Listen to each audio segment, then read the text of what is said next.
Assalamualaikum. Okay, hari ni kita nak bakal-bakal jemaah membayangkan lokasi hotel dekat Mekah. Okay, so kita tabik spring sikit lah dekat Raiha yang memberikan voucher yang sangat-sangat komprehensif dengan membenarkan bakal-bakal jemaah untuk membayangkan lokasi dia ke mana. Sebab kalau kat Mekah kawasan yang besar. Cuba tengok ni, Masjidil Haram dekat sini. Dekat mana hotel bakal-bakal jamaah semua. Okay, so kita boleh bayangkan, kita boleh pergi balik untuk buat beribadat berapa lama, berapa jauh masa diambil. Okay, sampai situ lebih kurang 3 minit jarak. Dia ada ni, pasal tengok dia ada shuttle bus. Tapi seperti saya sebutkan, kalau shuttle bus tu waktu haji memang akan jam, ambil masa. Okay. Ni 650 meter. Ini 350 meter. Ni nak Haji Azkar Safwa Sarawak. Ini yang dekat lah. Yang dekat dengan tower. Okay, masa saya duduk bawah package tabung haji yang kos sekarangnya 79,999 tu, masa tu kita orang duduk dekat Asyhada.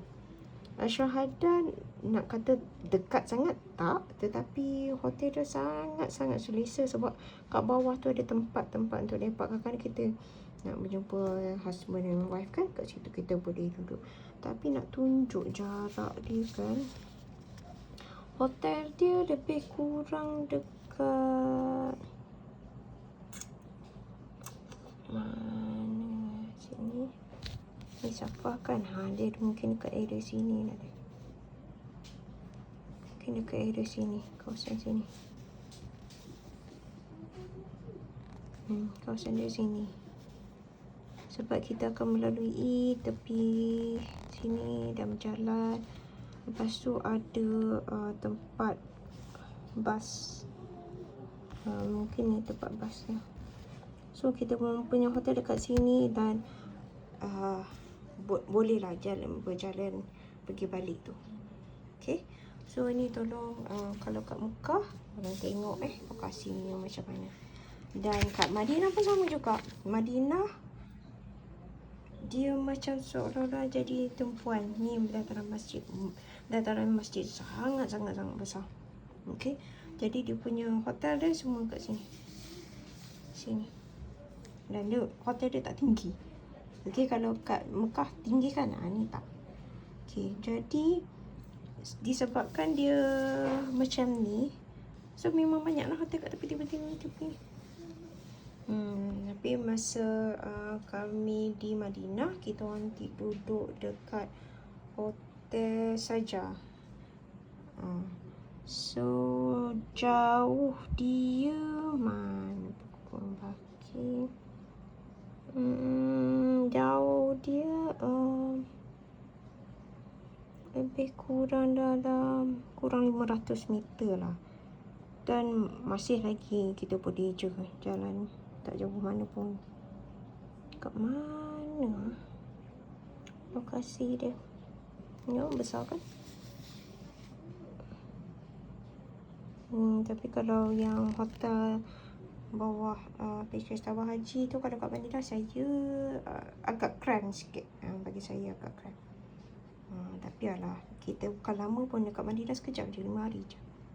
Okay, jadi boleh tolong bayangkan lokasi dia macam mana. Dan untuk kita pusing satu masjid ni pun memang jauh. Sebab masa saya nak pergi tu, kita orang daripada arah sini. Dan nak pergi Raudah tu pula dia macam hujung juga. Kat sini kot. Kat area sini maksudnya. So daripada sini jauh jugalah. Tapi bila dah kita praktis ulang alik masjid tu, insyaAllah rasa dekat je. Semangat tu lebih tu memudahkan segalanya. Okay, kita jumpa lagi. Assalamualaikum.